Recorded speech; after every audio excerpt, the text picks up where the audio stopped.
இதுவரைக்கும் தாவேக்கா சந்திச்சதில்ல பிரச்சனை. இனிதான் தாவேக்கா உண்மையான பிரச்சனை சந்திக்க போகுது. கிட்டத்தட்ட 234 தொகுதியிலையும் வேட்பாளரை இவர் தேர்ந்தெடுக்கல, வேட்பாளர் அறிவிக்கல, இவர் தான் வேட்பாளர் சொல்லல.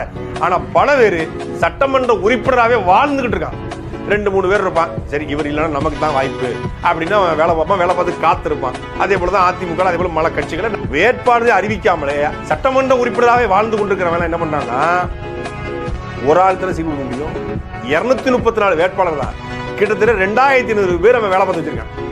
ஒரு தொகுதிக்கு 10 பேரு எனக்கு தாண்டா சீட்டு, எனக்கு தாண்டா சீட்டு, எனக்கு தாண்டா சீட்டு, தப்பு பெருசா டவுல் பெருசாங்கிற மாதிரி ஆளுக்கு அடிச்சுக்கிட்டு இருக்காங்க. நமக்கு தெரிஞ்சே பல பேர் பல லட்சம் செலவு பண்ணிட்டான். பல பேர் செலவு பண்ணி சில பேர் சீட்டு போட்டு வச்சிருக்காங்க. 15 கோடி 20 கோடிக்கு சீட்டு போட்டு சீட்டை எடுத்து நம்ம இந்த சீட்டை வாங்கிடுவோம் அப்படின்னு கனவுல மிதந்துட்டு இருக்காங்க.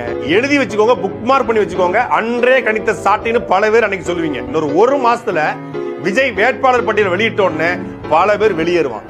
10 பேர் ஒரு தொகுதிக்கு போட்டி போடுற இடத்துல ஒருத்தனுக்கு தான் சீட்டுங்கும் போது 9 பேர் என்ன பண்ணுவான், சொத்தோட கவுவான்.